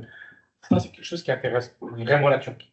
Ça intéresse parce qu'en fait, et on le voit dans ses discours, Erdogan systématiquement, il dit le monde est plus grand que les cinq. Donc, ça veut dire à quel point pour eux, c'est vraiment très important parce que ça leur permet d'être un acteur qui compte. Et à ce titre, la Turquie, on constate qu'il y a de plus en plus une très forte implication de la Turquie sur plusieurs régions du monde, en Asie centrale. Donc, effectivement, depuis la guerre en Ukraine, il y a une espèce de recul, une disparition. La Russie demeure un acteur primordial en Asie centrale, mais il y a quand même un certain déclin et qui profite d'abord à la Chine à tous les niveaux, y compris militaire, mais aussi à la Turquie, qui arrive à imposer un peu son agenda. Donc ça, c'est quelque chose qui intéresse vraiment les Turcs. Et d'ailleurs, on le voit aussi en Afrique. En Afrique, parmi les pays qui s'intéressent le plus, il se trouve que depuis quelques temps, j'ai développé un nouveau projet de recherche sur la Turquie en Afrique. Et effectivement, on a l'impression en fait, que la Turquie utilise ce facteur-là. Et c'est ce qui plaît aussi aux Africains parce qu'ils disent on n'a pas envie de se retrouver face à face qu'avec les puissances ex-coloniales. On a envie qu'il y ait d'autres partenaires, comme la Turquie, comme la Chine, comme l'Inde, qui viennent, et ça intéresse beaucoup. Et la même chose en Asie centrale, on a le sentiment en fait que les États d'Asie centrale voudraient aussi qu'il y ait l'arrivée de nouveaux acteurs, de nouveaux pôles, pour pas être en face à face que avec la Russie, parce que c'est quelque chose qui est perçu profondément. La deuxième remarque, c'est par rapport à la Turquie et à la Chine. Là aussi, il me semble que la Turquie s'intéresse de plus en plus à la Chine parce que elle constate depuis une dizaine, une quinzaine d'années, en fait, que sa politique sur laquelle elle a misé, et même Erdogan au début, la première décennie de son pouvoir, il y croit beaucoup en l'Europe, mais étant donné que ça ne marche pas pour des raisons liées à l'Europe, à la Turquie, il y a plein de choses. Et là, je pense que je ne fais de reproche à personne. On a ce sentiment que face à ça, il éprouve le besoin de se lier très fortement à des nouveaux acteurs comme la Russie, qui est un partenaire indispensable, et la Chine. Et par rapport à la Chine, ce qui est intéressant, c'est qu'en fait, alors que dans la politique d'Erdogan, la politique de solidarité avec les musulmans persécutés dans le monde, c'est très important. Donc, il prend beaucoup de positions par rapport à la question palestinienne, par rapport au Tatar de Crimée, par rapport aux Rohingyas, aux musulmans de Rohingyas, mais par rapport à la question ouïghour, la Turquie a toujours défendu les Ouïghours, mais il le fait un peu moins, de manière beaucoup plus discrète, parce que ils ont besoin des investissements de la Chine, de l'aide de la coopération économique de la Chine. Et pour donner un seul exemple concret, sur le Bosphore, il y a 3 ponts. Le troisième, c'est un gouffre financier, c'est une catastrophe, ça ne marche pas, il n'est pas rentable. Et en fait, une fois de plus, ceux qui viennent rendre les choses rentables, je ne sais pas comment ils pensent les Chinois, ben en fait, ils sont intervenus économiquement, enfin, lapsus, pour rendre ce pont, je dirais, rentable, et ça pour ça. Et la même chose, il se trouve que aussi en Afrique, certains gisements pétroliers que les Français et les Européens trouvent pas rentables, inintéressants, ou certains ponts, et ben, en fait, les Chinois, ils interviennent, je ne sais pas comment ils font, ils les rendent rentables. Donc, de ce fait, pour la Turquie, la Chine, c'est un partenaire économique fondamentalement important, et en plus, c'est un partenaire économique qui, au niveau des droits de l'homme, il n'a pas d'ingérence parce que les Chinois seraient mal placés pour donner des leçons à la Turquie. Donc, à ce titre, c'est un partenaire assez intéressant. Pour ce qui est de la Syrie, je pense que, évidemment, si on regarde bien l'évolution du conflit en Syrie, si depuis le début, il y a 2 pays qui ont une position stricte, constante, claire, définie par rapport à Bachar, c'est la Turquie et le Qatar. Depuis le début, ils misent sur le départ de Bachar. Et même si, depuis 2 ans, les Turcs essaient d'avoir un dialogue avec Bachar, ils n'ont pas réussi, ce n'était pas dans une perspective de normalisation, c'était aussi une façon de mettre la pression sur lui pour faire quelque chose. Et à ce titre, quel pourrait être le rôle de la Turquie? Vous avez dit démocratisation. Je serais beaucoup plus prudent. C'est que la Turquie aura un rôle important, ne serait-ce que par la géographie, une frontière de 900 km, c'est la première. Deuxième, c'est qu'il y a 4 millions de réfugiés syriens en Turquie, ça donne un levier. Deuxième, c'est qu'en fait, la Turquie occupe militairement une partie du territoire syrien, une partie de l'armée nationale syrienne qui est sous la coupe de la Turquie. Et cinquièmement, même ce qui pose problème à la Turquie, c'est le fait qu'une région de la Syrie est occupée par les Kurdes, par le PKK. Et en fait, les PKK, même s'ils sont la Turquie en guerre avec eux, c'est quand même des gens de Turquie. Donc, de ce fait, même là, c'est donner un levier. Donc, de ce fait, je pense que la Turquie va être un partenaire incontournable pour la création d'une nouvelle Syrie. Et je dirais que depuis 10 ans, il y avait 3 États qui régissaient de fait la Syrie. C'était la Russie, l'Iran et la Turquie. Et sans dépendre de la position de la Turquie, je dirais que c'est la politique la moins pernicieuse des trois, ça reste quand même de la Turquie. C'est-à-dire qu'elle a quand même pris position contre Bachar, elle a aidé économiquement, militairement l'opposition. Sans la frontière, avec l'arrivée des convois humanitaires depuis la Turquie, ça n'a jamais été tenable. Et de ce fait, je pense que la Turquie va être un acteur pour d'abord, avant de démocratiser, surtout de pacifier, de reconstruire, d'aider la Syrie, les réfugiés à revenir. Et de ce fait, je pense que la Turquie sera un acteur important avec les Européens. Et je pense qu'il faut faire abstraction de la figure agaçante de Erdogan. Ça reste quand même, je pense que la Turquie est beaucoup plus grande que Erdogan. Et il travaille avec la Turquie pour l'intérêt de la Syrie avant tout, parce que je pense que, et je ne veux pas faire de reproches à l'Europe, mais on peut quand même dire qu'on n'a pas beaucoup aidé les Syriens depuis 10 ans. Et de ce fait, je pense que maintenant, on a le devoir de les aider. Et avant de donner des leçons de fait ceci, fait cela, je pense qu'il faut d'abord donner la leçon, donner la parole aux Syriens. Et la Syrie, ben, le nouveau pouvoir, c'est quand même triste de dire qu'il y a 10 ans, on aurait pu faire un compromis pour qu'il y ait une alternative à Bachar. On n'a pas fait parce on a eu peur des islamistes. C'est une peur légitime. Mais 10 ans après, ils reviennent. 10 ans après, ils sont au pouvoir. Et en 10 ans, il y a eu 500 000 morts, 13 millions de déplacés, destruction. Et puis, Poutine nous a coincés en Syrie si on avait fait preuve de force et de détermination. Je pense que si on avait arrêté à Alep, si on avait arrêté ces crimes en Syrie, il n'aurait jamais eu le courage de faire ce qu'il a fait en Crimée, en Ukraine. Et là, quelque part, je savais qu'on a payé le prix de notre faiblesse en Syrie. Et c'est aussi pour ça qu'il y a eu l'Ukraine. Et de ce fait, je pense qu'il faut tirer conclusion de cela et travailler ensemble pour qu'il y ait une nouvelle série qui se crée, une série conservatrice, parce que les Syriens, qui soient chrétiens, musulmans, même les Kurdes qu'on présente comme séculiers, les Kurdes, en fait, de leur majorité, c'est quand même conservateur. Il faut accepter qu'une série conservatrice parce que, de toute façon, toute la société est conservatrice. Merci beaucoup. Merci Antoine pour ces questions. En ce qui concerne l'augmentation du commerce Chine-Asie centrale, notamment par le prisme de la guerre en Ukraine, on a donc il y a plusieurs facteurs à prendre en compte ici. Le premier, c'est qu'on a aussi énormément de Russes qui sont allés en Chine pour exporter des marchandises, passant majoritairement par Corgos et Dostik. Et pour la plupart, ils avaient des visas étudiants pour pouvoir circuler entre tous les pays. Donc c'est assez difficile déjà de mesurer précisément aussi tout ce qui a été exporté en termes de voitures notamment. Quelle est la part qui est vendue en Asie centrale, quelle est la part qui part en Russie. Et c'est la même chose sur énormément d'autres produits manufacturés, dont par exemple des drones, où c'est assez difficile de savoir ce qui est vendu. On a aussi beaucoup d'exportations qui ont été faites de pays européens vers l'Asie centrale, au Kirghizistan et au Kazakhstan. Donc, quand l'Union européenne commençait à parler de potentielles sanctions sur l'Asie centrale, c'était un peu délicat, puisque qui était à sanctionner ici.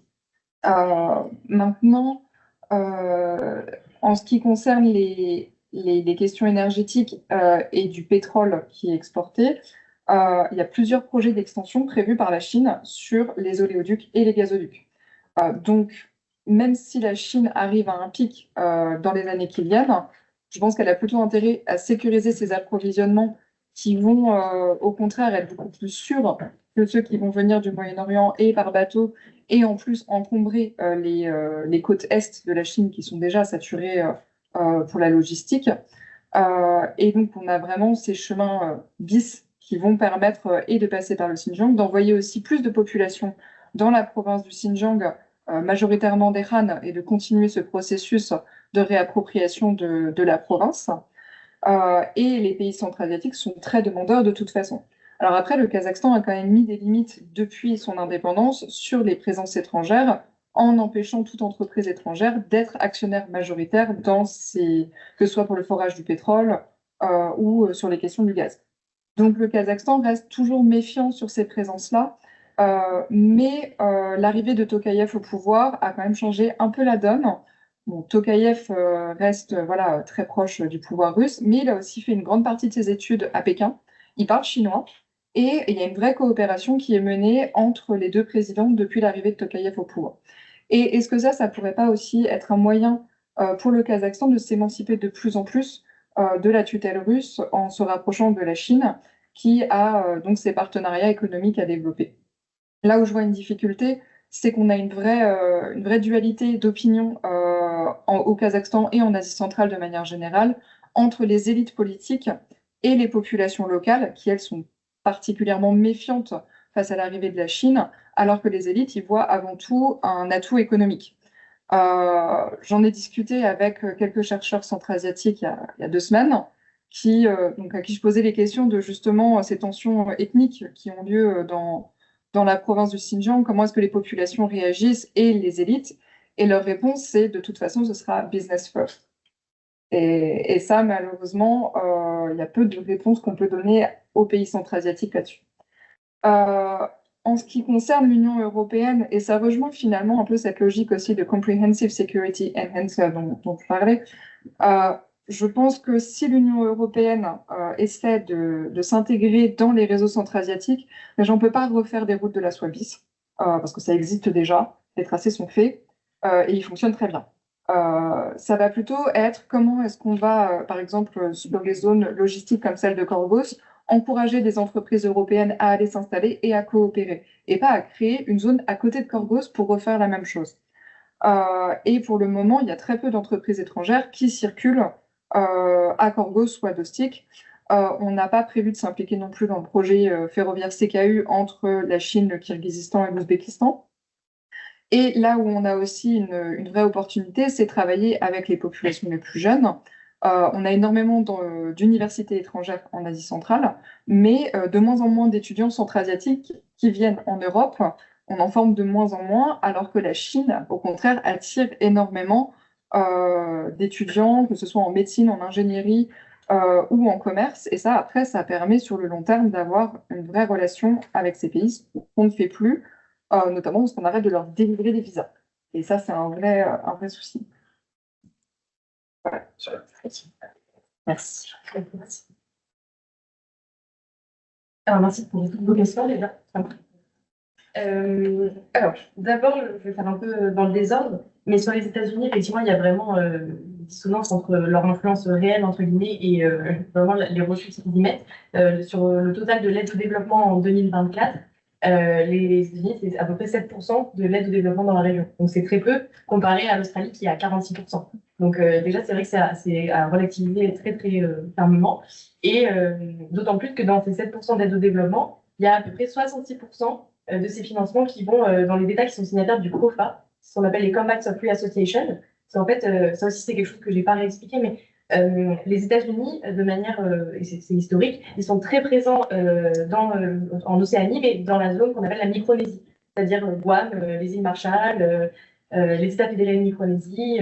Ils ont une grande influence là-bas. Ils ont aussi les Samoa américaines, les îles Mariannes du Nord. Donc, ils ont vraiment cette prégnance en Micronésie, et donc 66% de cette aide va aux États fédérés de Micronésie, et le reste, après, c'est la Papouasie-Nouvelle-Guinée et les îles Salomon, par exemple. Mais c'était très minime, finalement, comparé à tout ce qu'on peut en dire et tout ce que les médias, en fait, nous font penser sur véritablement la compétition sino-américaine dans le Pacifique. En fait, c'est plutôt une compétition entre l'Australie et la Chine, en fait, finalement, dans cette guerre un peu d'influence. Donc effectivement, ça c'est à relativiser, d'autant plus que le 20 janvier, Donald Trump avait annoncé qu'il allait faire un gel des aides au développement, du coup pendant 90 jours, je crois, le temps de faire une réévaluation de leur efficacité et de leur alignement avec la politique étrangère. Je crois que ça a été bloqué par un juge ce matin, mais bon, ça par exemple, c'est quelque chose dans la presse du coup, des États insulaires qui a fait beaucoup de bruit, parce que pour eux, même si c'est peut-être 7%, c'est pas grand-chose, mais ça fait quand même pas mal pour certaines infrastructures, dans la santé, dans l'éducation. C'est quelque chose, c'est quand même des domaines et qui ont besoin en tout cas d'investissement. Sur l'UE, effectivement, par rapport au point de vue du Pacifique, je trouve ça assez intéressant, mais pour plusieurs choses. Déjà, je ne sais pas trop comment ça sera articulé, parce que c'est une invitation du président polynésien. J'ai du mal à voir comment ça peut être articulé avec le secrétaire général du FIP. Je ne sais pas si c'était concerté ou pas, est-ce que c'est OK, est-ce que c'est pas OK. Sachant qu'il y a des énormes dissensions au sein de cette instance politique qui est très, très importante pour les États insulaires. C'est comme ça aussi qu'ils montent en gamme en fait, dans leur coopération. Donc là, premier point en fait, d'achoppement. Et le second aussi, sachant qu'en fait, dans le Forum du Pacifique, la France métropolitaine, entre guillemets, n'est pas membre permanent, c'est un partenaire de dialogue. Et c'est justement la Nouvelle-Calédonie et la Polynésie française qui sont membres à part entière.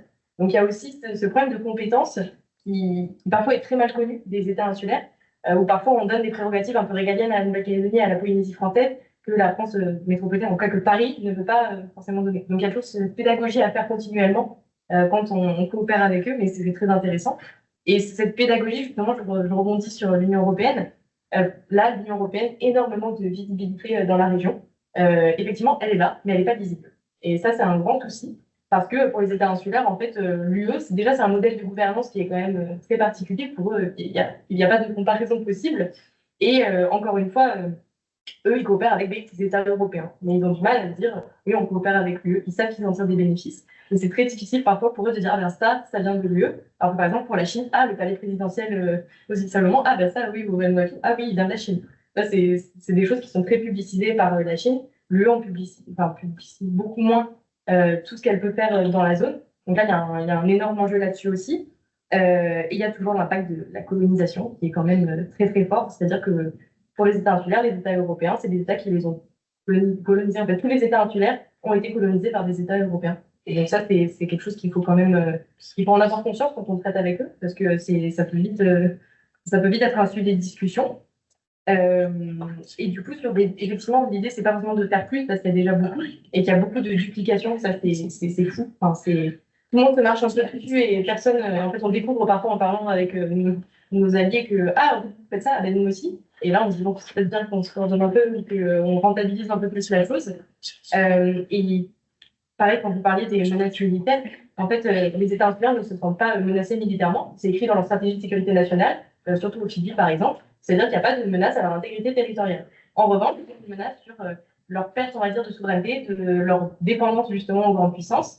Et eux, depuis 2018, ils ont vraiment reconnu dans ce qu'on appelle la déclaration de Boé, qui est vraiment un texte très structurant pour les États insulaires, que vraiment la menace numéro 1, c'est les impacts du changement climatique. Donc c'est un domaine de coopération qu'il faut majoritairement réinvestir. On le fait de plus en plus, mais là, je pense qu'elle a vraiment tout impact à tirer du jeu, surtout avec le négationnisme climatique de Donald Trump. C'est peut-être l'occasion justement d'aller réinvestir ce secteur, comme c'est aussi l'occasion d'aller investir dans des secteurs qui sont beaucoup moins publicisés. Je pense par exemple au cyber. Vraiment, les États insulaires ont besoin de cette coopération cyber. Je pense que l'Europe peut vraiment tirer son épingle du jeu là-dessus. Il y a aussi la diplomatie médicale, la diplomatie sanitaire, des bourses d'études, des visas. Ça, c'est quelque chose dont les États insulaires sont très friands et ils souhaitent en bénéficier. Et à ma connaissance, ça n'existe pas avec l'Union européenne. Et ça serait très bien pour justement ce petit côté pédagogique. Et pareil, après, alors là, j'y pense, je ne sais pas si c'est faisable ou pas, parce que je ne connais pas les détails techniques, mais avec Europol, par exemple, en termes de tout ce qui est criminalité transnationale, ça, c'est quelque chose qui pourrait, je pense, intéresser en termes de formation les États insulaires, parce que là aussi, la criminalité transnationale, c'est un point c'est vraiment un point d'achoppement. Il manque de capacité, en fait, pour traquer, pour identifier, pour neutraliser. C'est pas quelque chose qu'ils maîtrisent. Et donc, ça peut être un domaine qui peut être intéressant d'investir et qui est très différent, en fait, de ce qu'on peut faire habituellement. Voilà, pardon. Merci beaucoup. Merci beaucoup pour les questions.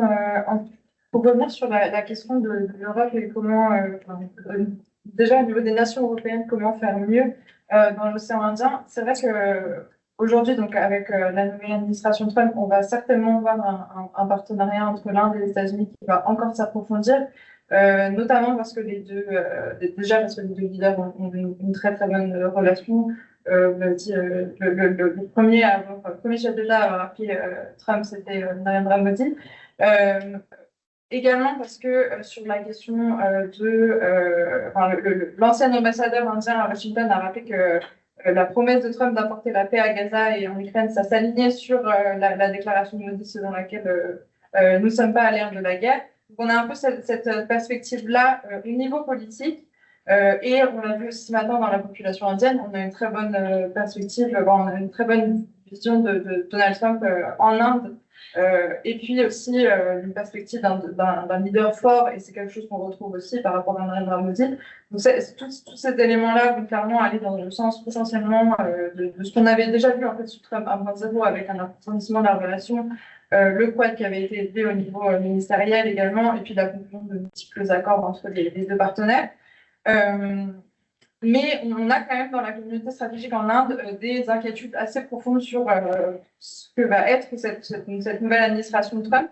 Et ça, les acteurs de l'Union européenne les acteurs européens pourront clairement en tirer parti à ce moment-là, parce que on voit déjà que du point de vue de l'Inde, les enjeux commerciaux, c'est clairement une question.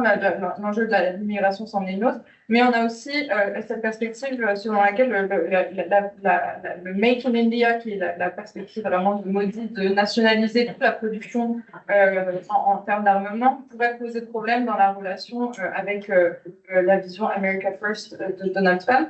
Et on avait eu la conclusion du partenariat, enfin, de la la question de la mise en action de L7, qui est un partenariat de transfert d'armes, enfin, de transfert de technologies émergentes et critiques, Initiative on Critical and Emerging Technology, qui était un point sur lequel l'Inde avait été extrêmement contente de pouvoir signer ce partenariat, mais aujourd'hui, on n'a pas vraiment vu de mise en place de ce partenariat à l'heure actuelle.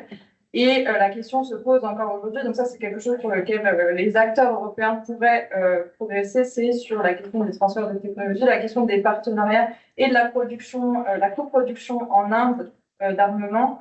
C'est quelque chose que Modi essaye vraiment d'obtenir et qu'on a vu avec la France, c'est quelque chose qui est quand même clairement en développement. Mais de ce point de vue-là, il y aurait une nécessité clairement entre les acteurs européens de plus se parler sur la question du partenariat avec l'Inde, parce qu'on a vu des potentielles tensions, enfin des potentielles concurrences entre le partenariat Inde-Allemagne et le partenariat Inde-France. Donc c'est quelque chose que les acteurs européens pourraient, à mon avis, mieux communiquer sur ces questions-là.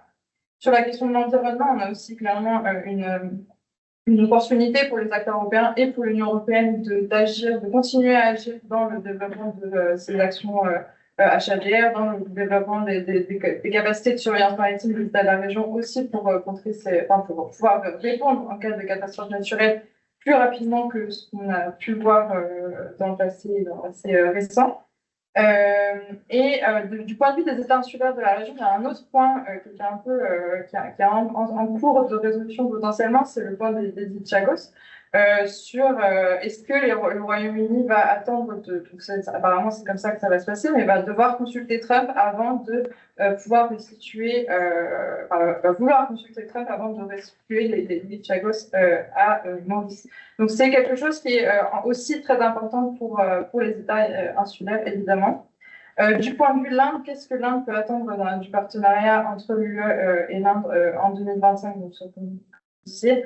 À mon avis, c'est peut-être aussi, au-delà de l'océan Indien et d'une plus grande implication dans cette région, c'est aussi une implication potentiellement en relation avec l'Inde, évidemment, mais dans le reste de l'Asie du Sud et avec des pays qui aujourd'hui se retrouvent dans cette situation également de devoir faire avec l'influence chinoise et avec l'influence indienne qui sont constamment en position et qui dans les politiques intérieures, donc que ce soit au Bangladesh, que ce soit au Népal, que ce soit au Sri Lanka, on a toutes ces dynamiques-là qui se retrouvent en Asie du Sud. Et sur la question du Bangladesh, c'est vraiment très intéressant, mais Donald Trump avait montré une position plus parallèle et similaire à l'Inde, à la position indienne, en disant que le nouveau gouvernement intérimaire depuis cet été de Mohamed Yunus était beaucoup plus, était en train de, je ne sais plus ces mots exacts, mais il avait une position de violence barbare à l'égard des hindous au Bangladesh, ce que l'Inde pense, mais qui n'était clairement pas la position de Joe Biden sur cette question-là. Donc on voit potentiellement un alignement des positions américaines et indiennes sur la question du Bangladesh. Mais sur la question du développement des capacités dans les États de la région, je pense que l'Union européenne et les acteurs européens pourraient profiter aussi potentiellement de certaines tensions avec les États-Unis pour avoir une meilleure action et pour également agir en trilatéral, comme je disais tout à l'heure, aussi avec les États d'Afrique de l'Est. On l'avait vu avec potentiellement une trilatérale France-Inde-Mozambique, par exemple, pour agir dans l'océan Indien. On va déjà dépasser le temps, donc je pense qu'on va s'arrêter là, sauf s'il y a vraiment une question d'urgence. Mais non, donc tant mieux. Donc, merci beaucoup à nos 4 panélistes. Je crois qu'on a 5 minutes de break, c'est ça 5 minutes.